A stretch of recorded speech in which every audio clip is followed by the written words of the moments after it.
Hello दोस्तों, कैसे हैं आप सब। हमारी कहानियां देखने के लिए हमारे चैनल को सब्सक्राइब कीजिए और हाँ, बेल आइकॉन पर क्लिक करना मत भूलिएगा। नई बहू लाई दहेज में टूटा फूटा सामान। मिताली आज बहुत खुश थी क्योंकि वो विदा होकर अपने ससुराल जा रही थी। उसने सालों से अपनी शादी का इंतजार किया था क्योंकि वो प्रेम नाम के एक लड़के से बहुत ज्यादा प्यार करती थी और प्रेम के घर वालों ने बड़ी मुश्किल के बाद उसका और मिताली का रिश्ता अपना लिया था। मिताली गाड़ी में बैठे प्रेम से कहती है, मैं बहुत ज्यादा खुश हूँ कि माँ ने हमारे रिश्ते को अपना लिया, वरना मुझे तो लगा था कि तुम्हारी माँ कभी भी हमारे रिश्ते के लिए हाँ नहीं करेगी। मिताली, सब कुछ तुम्हारी सूझबूझ की वजह से हुआ है। मैंने तो तुम्हें कई बार कहा था कि हम कोर्ट मैरिज कर लेते हैं, लेकिन तुम हमेशा मना करती रही। प्रेम, जैसे मेरी माँ है वैसे ही तुम्हारी भी वो माँ है। उनके भी तो कुछ अरमान होंगे। भले ही हमने संस्था में शादी कर ली, लेकिन कम से कम वहाँ पर आकर हम दोनों के माता पिताजी ने हमें आशीर्वाद तो दिया। मिताली और प्रेम रास्ते में ये बातें कर रहे होते हैं तो वहीं साक्षी अपनी माँ के कान भरते हुए घर की दहलीज पर खड़े हुए कहती है, माँ, आपने भी प्रेम भैया की बात मानकर बिल्कुल भी अच्छा नहीं किया। आपके इकलौते बेटे ने आपके साथ बहुत गलत किया। तो फिर क्या करती? अपने इकलौते बेटे को कोर्ट मैरिज करने का इंतजार या फिर उसे भगा के ले आने का इंतजार करती? भले ही उस गरीब लड़की के माता पिता ने संस्था में शादी की है, लेकिन कम से कम वो लड़की कुछ तो लेकर इस घर में आ ही रही है। थोड़ी ही देर में मिताली और प्रेम आ जाते हैं और सुमन और साक्षी आरती उतार कर दोनों का स्वागत करती हैं। तभी साक्षी ने कहा, अरे भाभी, ये क्या है? आपका दहेज का सामान नहीं आया? मैंने तो सुना था कि संस्था से दहेज का ट्रक चल दिया है, घर आता ही होगा। कैसी बातें कर रही हो साक्षी? आ रहा है, आ जाएगा। इसमें अभी से मिताली को परेशान करने की क्या जरूरत है? बेकार में मेरी फूल जैसी बेटी पर चिल्लाने की कोशिश मत कर। वो तो फिर भी मेरी बात मानती है, लेकिन तू। प्रेम ये बात सुनकर चुप हो जाता है क्योंकि वो माहौल को खराब नहीं करना चाहता था। तभी एक ट्रक आता है और दो आदमी उसमें से सामान पटक पटक कर निकालने लगते हैं। ये देखकर सुमन ने कहा, क्या कर रहे हो? थोड़ा आराम से सामान रखो, मेरा दिल बैठा जा रहा है। वैसे भी बहू के घर से तो कुछ आया नहीं, अब जो संस्था की तरफ से आया उसे तो प्यार से रख दो। बहन जी, हमें सरकार से पैसे मिलते हैं सामान पहुंचाने के, इस चीज के पैसे नहीं मिलते कि सामान को प्यार से पहुंचाया जाए। वो आदमी ये बोलकर वहाँ से चले जाते हैं। मिताली को दहेज में एक पलंग, सोफा, अलमारी, टेबल और ऐसे छोटा मोटा सामान मिला हुआ था। जैसे ही गली में सोफा रखा जाता है, साक्षी टिककर उस पर बैठते हुए कहने लगती है, हाय राम, आज कितनी गर्मी हो रही है और भाभी ने भी विदा होकर ससुराल आने में आधा दिन लगा दिया। मैं तो थक गई। साक्षी पूरे 80 किलो की थी क्योंकि उसे खाने की बहुत ज्यादा आदत थी। जैसे ही वो मोहल्ले में रखे अपने भाभी के दहेज में आए सोफे पर बैठती है, तभी वो सोफा अंदर घुस जाता है और बीच से टूट जाता है। तभी साक्षी चिल्लाने लगती है, हाय राम, कोई उठाओ मुझे। आई, अरे मेरी तो कमर ही टूट गई। भाभी, सोफा लेकर आई हो या फिर आफत लेकर आई हो? पड़ोसन ने भी हंसते हुए आई हुई नई बहू को ताने देना शुरू कर दिया। क्या बात है, नई बहू दहेज में टूटा फूटा सामान लेकर आई है? सोचो, जब ये सोफे का ये हाल हो गया तो सुहागरात पर पलंग का क्या ही हाल होगा। ये बोलकर पड़ोसन हंसने लगती है और उनकी बातें सुनकर सुमन को काफी गुस्सा आता है, जिस पर वो उन्हें चुप करवाती है। अरे कुछ सोच समझ कर बोला करो, 50 साल की बुढ़िया हो गई हो तुम, मेरी जवान बेटी के आगे किस तरह की बातें। हमने तो सच बोला है बहन जी, फिर भी भूल चूक माफ करना। पड़ोसने अब अपने घर चली जाती है, जिसके बाद अब प्रेम अपने कुछ साथियों के साथ मिलकर दहेज का सारा सामान अपने कमरे में रखवा देता है। मिताली कमरे में बैठी हुई पलंग पर उसका इंतजार कर रही थी। तभी प्रेम आया और खड़े खड़े ही कहने लगा, बहुत दिनों से आज के दिन का इंतजार कर रहा था। अब तुम हमेशा के लिए मेरी हो गई हो और हमें कोई भी एक दूसरे से दूर नहीं कर सकता। आप भी तो थक गए होंगे, यूं इस तरह खड़े खड़े बात क्यों कर रहे हैं? आओ बैठो। अगर हम अपनी सुहागरात जमीन पर बना लें तो तुम्हें कोई परेशानी तो नहीं है ना मिताली? मिताली ने हंसते हुए जवाब दिया, क्यों डर रहे हो सकता है ट्रक में रखते हुए टूट गया हो। ये पलंग पर मैं भी तो बैठी, कुछ नहीं हुआ, एक बार आप आकर तो देखो। अब प्रेम जैसे ही पलंग पर बैठता है तो पलंग को सच में कुछ नहीं होता। प्रेम ये देखकर खुश हो जाता है और हंसते हुए कहता है, शायद तुम्हारा शक बिल्कुल ठीक था, सोफा पहले से ही टूटा हुआ था। अब मनाएंगे दहेज में आए हुए पलंग पर सुहागरात। प्रेम ये बोलकर जैसे ही एक्साइटमेंट में मिताली को गले लगाने लगता है, तभी पलंग आवाज करने लगता है और पलंग से आई हुई आवाज बाहर तक सबके कानों में जाने लगती है। बाहर सुमन और साक्षी बैठकर चाय पी रहे थे। सुमन ने कहा, मेरे बेटे बहू ने तो मेरी नाक पहले ही कटवा दी, लेकिन लगता है अब तो ये मेरा मुंह काला करवा कर ही मानेंगे। पलंग से आवाज बाहर तक आ रही है तो मोहल्ले तक भी जा ही रही होगी। चलो माँ, इन्हें रोकते हैं, वरना थोड़ी देर में मोहल्ले वाले यहाँ इकट्ठा हो जाएंगी। अब प्रेम और मिताली को साक्षी और सुमन सुहागरात मनाने से रोक देते हैं और इस तरह दोनों का मुंह तर जाता है। लेकिन वो सारी बात को अच्छे से समझ रहे थे। ऐसे ही वो दोनों अलग अलग जमीन पर सोकर अपनी रात गुजारते हैं।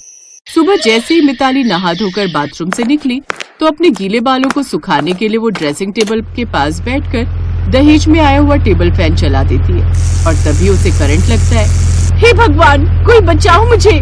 मिताली की आवाज सुनकर प्रेम जल्दी से जाकर पंखे का प्लग निकाल देता है और मिताली, तुम्हें कुछ हुआ तो नहीं ना? तुम ठीक तो हो ना? मैं बिल्कुल ठीक हूँ प्रेम जी। मिताली, मुझे ऐसा लगता है कि सारे सामान में कोई ना कोई गड़बड़ है। तुम्हें कोई भी सामान इस्तेमाल करने की जरूरत नहीं। भगवान की दया से मैं अच्छा खासा कमाता हूँ, सारा सामान खुद ले आऊंगा। ये बात सुनकर मिताली का चेहरा उदास हो जाता है और वो कुछ भी नहीं कहती। वो रसोई में जाकर खाना बनाने लगती है कि तभी रसोई में उसकी सास सुमन आकर उससे कहती है, मिताली बहू, तेरे घर वालों ने तो दहेज दिया नहीं और जो दहेज संस्था की तरफ से आया वो भी बहुत ज्यादा घटिया था। खैर, आज तुम पग फेरे के लिए अपने मायके जा रही हो तो उन्हें इन सामान के बारे में कुछ भी बताने की जरूरत नहीं है, उन्हें बुरा लगेगा। आप ऐसा क्यों कह रही हैं माँ जी? तुम इतनी बड़ी नहीं हुई हो कि मुझसे जुबान लड़ाओ, इसलिए चुपचाप सब लोगों के लिए अपनी पहली रसोई की रस्म करो और उसके बाद पग फेरे के लिए अपने मायके जाओ और उन्हें संस्था से आए हुए खराब दहेज के बारे में बताने की कोई जरूरत नहीं है। मैं नहीं चाहती कि 4 लोगों को पता चले कि नई बहू दहेज में टूटा फूटा सामान लाई है। इतना बोलकर सुमन वहाँ से चली जाती है तो वहीं मिताली थोड़ी देर में सब लोगों को पहली रसोई की रस्म में खाना खिलाकर अपने पति प्रेम के साथ मायके चली जाती है। और जब वो वापस आती है तो देखती है कि उसकी सास ने उसका पूरा कमरा सजाया हुआ था और नया पलंग अलमारी का सेट लगाया हुआ है। ये देखकर प्रेम और मिताली हैरान रह जाते हैं, जिसे देख सुमन ने कहा, मैं जानती हूँ कि मैं तुम दोनों की शादी के खिलाफ थी, लेकिन मैं इतनी बुरी माँ भी नहीं हूँ जो अपने बच्चों को परेशान देखूं। मिताली को पंखे से झटका लगा, अगर कल को उसे कुछ हो जाता तो मैं अपनी बहू के साथ एक नेक इंसान को भी खो देती। मैं नहीं चाहती कि मेरी नाराजगी की वजह से किसी की जान जाए। ये बात सुनकर मिताली की आंखों में आंसू आ जाते हैं और उसे रियलाइज होता है कि सुमन भले ही कड़वा बोलती थी लेकिन दिल की बहुत अच्छी थी। जिसके बाद मिताली भी इस बात का पूरा ध्यान रखती है कि वो सुमन को एक अच्छी बहू साबित होकर दिखाए और इस तरह जैसे जैसे मिताली की शादी पूरी होती है हर कोई ये भूल जाता है कि नई बहू दहेज में टूटा फूटा सामान लेकर आई थी।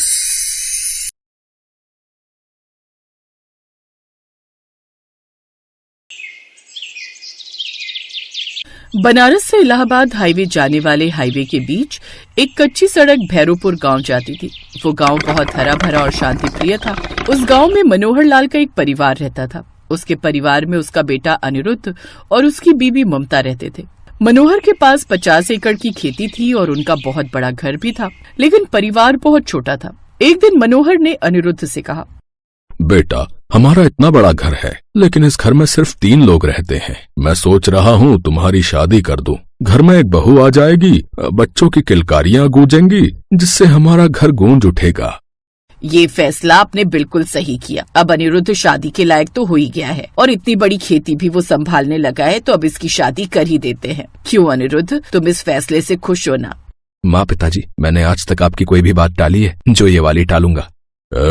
शादी का नाम सुनते ही मन में लड्डू फूट गया होगा और बोल तो ऐसे रहा है जैसे हम पर एहसान कर रहा है। मनोहर उसी दिन से अपने बेटे के लिए दुल्हन की तलाश करने लगा और कुछ ही दिनों बाद पंडित जी लड़की की तस्वीर लेकर उनके घर पहुंच ही गए। भाई साहब, इस लड़की का नाम राधिका है। इसका परिवार बनारस में रहता है। बहुत ही सरल और संस्कारी परिवार है। आप एक बार चल के लड़की वालों से मिल लीजिए। अगले ही दिन मनोहर अपने बेटे और बीवी को लेकर राधिका के घर पहुंचा और दोनों की शादी तय हो गई। कुछ ही महीनों बाद अनिरुद्ध और राधिका की शादी हो गई। सुहागरात वाले दिन इस गांव में तो बनारस से भी ज्यादा शांति है और सबसे अच्छी बात यह है कि हमारा घर इतना बड़ा है, लेकिन इस घर में बहुत कम लोग हैं, जिससे मुझसे ज्यादा काम नहीं करना पड़ेगा। राधिका, तुम चिंता मत करो, हम दोनों जम के मेहनत करेंगे और एक दिन देखना हम 2 से 3, 3 से 4 और 4 से 5 भी हो जाएंगे। इसी तरह दोनों की जिंदगी अच्छे से कटने लगी। फिर एक रात कुछ साधु महात्मा उनके घर पहुंच गए। बेटा, हम लोग प्रयागराज से लौट रहे हैं, यात्रा पर निकले हैं। आज रात अगर आपके घर शरण मिल जाए तो बहुत मेहरबानी होगी। ये आप कैसी बातें कर रहे हैं? आप जैसे महात्मा हमारे घर पधारे हैं, ये तो हमारे लिए सौभाग्य की बात है। बहू, सभी के लिए खाने की व्यवस्था करो। जी पिताजी। राधिका ने सभी के लिए अकेले ही खाना बनाया। सभी साधु महात्मा खाना पीना खाकर सो गए और अगली सुबह उन सभी को आशीर्वाद देकर वहाँ से लौट गए। उनके जाने के बाद राधिका ने अकेले में अपने पति से कहा, बहुत दिनों बाद इतने सारे लोगों का खाना मैंने एक साथ बनाया, इसलिए मैं बहुत थक गई हूँ। मैं आराम करने जा रही हूँ। ठीक है, तुम आराम करो, मैं तब तक खेतों में होकर आता हूँ। राधिका अपने कमरे में आराम करने लगी और अनिरुद्ध खेतों में चला गया। धीरे धीरे शाम हो गई और शाम को अनिरुद्ध के कुछ रिश्तेदार उनकी हवेली टपक पड़े। राधिका, आज तुम्हें फिर से इतने सारे लोगों का खाना एक साथ बनाने का मौका मिलेगा। मेरे मामा, मामा के लड़के, बुआ, बुआ के लड़के आए हुए हैं। उनके स्वागत में कोई कमी नहीं रहनी चाहिए। अब जब इतने सारे लोग आई गए तो खाना तो बनाना ही पड़ेगा। आने से पहले बता नहीं सकते थे ये लोग? अरे यार, मेहमान बताकर थोड़ी ही आते। हम बड़े खुशनसीब हैं कि हमारे घर मेहमान आते हैं। कुछ लोग तो अपनी जिंदगी अकेले में ही बिता देते हैं, उनके घर कोई नहीं आता।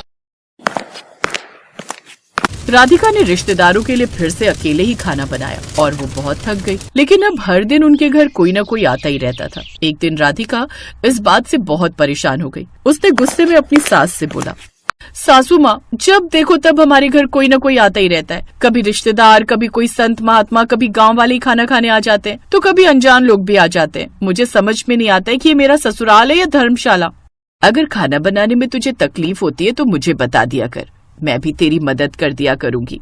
सासू माँ, सिर्फ 2 लोग मिलकर इतने सारे लोगों का खाना कैसे बनाएंगे हर रोज? साल 6 महीने में एक बार मेहमान आए तो ठीक लगता है। रोज रोज मेहमान नवाजी अच्छी बात नहीं है। इससे अच्छा तो आप अपने घर को धर्मशाला बना लीजिए, थोड़े बहुत पैसे भी आने ही लगेंगे। बहू, मुझे लगता है तू इतने दिनों से खाना बना बना कर थक गई है, जिससे थकावट दिमाग पर चढ़ गई है। चल, मैं तेरी चंपी कर देती हूँ। वहीं दूसरी तरफ प्रयागराज में कुंभ मेला चल रहा था। कुछ लोगों का ग्रुप रेलवे स्टेशन पर खड़ा था, लेकिन वहाँ भीड़ इतनी थी कि ट्रेन में जगह ही नहीं मिल रही थी। उस ग्रुप का लीडर गजोधर लाल बोला, यहाँ ट्रेन में तो चढ़ना लगभग नामुमकिन है। टिकट होते हुए भी हम लोग ट्रेन के अंदर नहीं जा पा रहे हैं। अब हम क्या करें? पिताजी, यहाँ तो बहुत बुरा हाल है। ट्रेन में जगह मिलना तो मुश्किल ही है। सड़कों पर भी बहुत भीड़ है। हम सबको पैदल ही प्रस्थान करना पड़ेगा।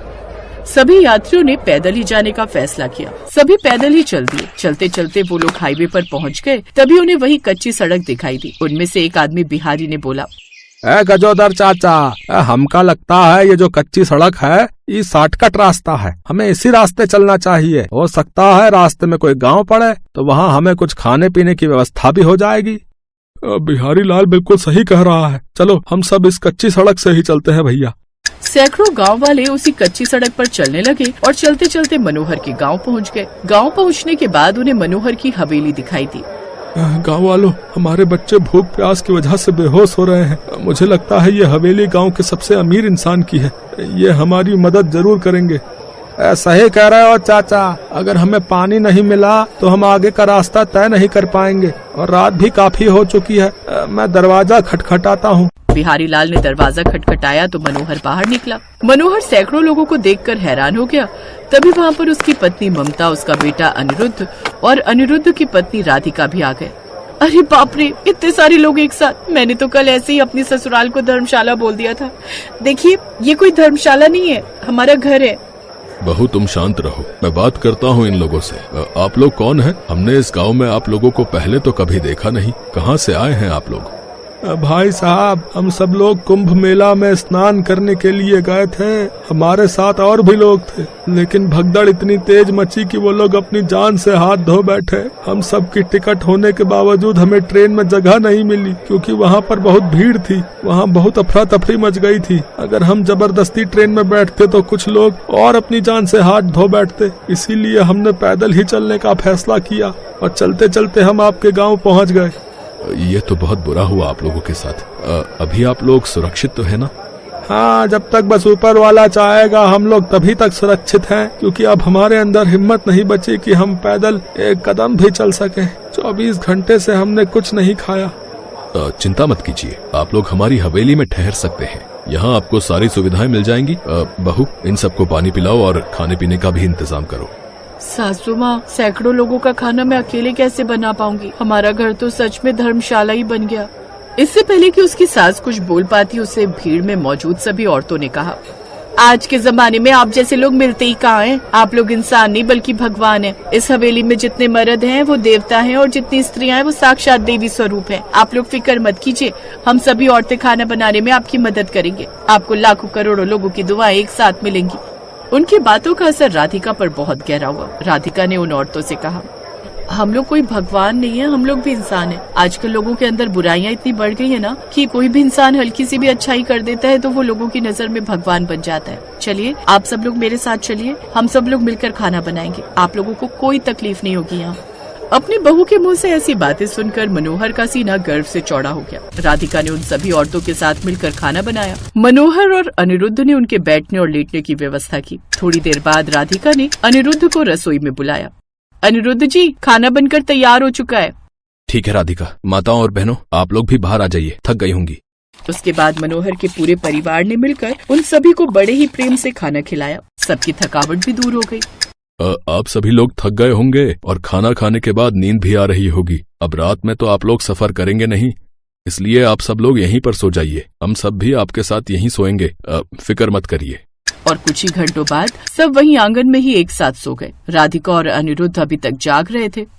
अनिरुद्ध जी, आज तो सच में हमारा घर धर्मशाला जैसा ही लग रहा है, लेकिन आज मुझे जरा भी थकावट नहीं हुई। मुझे ऐसा लग रहा है कि पहली बार मुझसे अनजाने में कोई अच्छा काम हुआ है।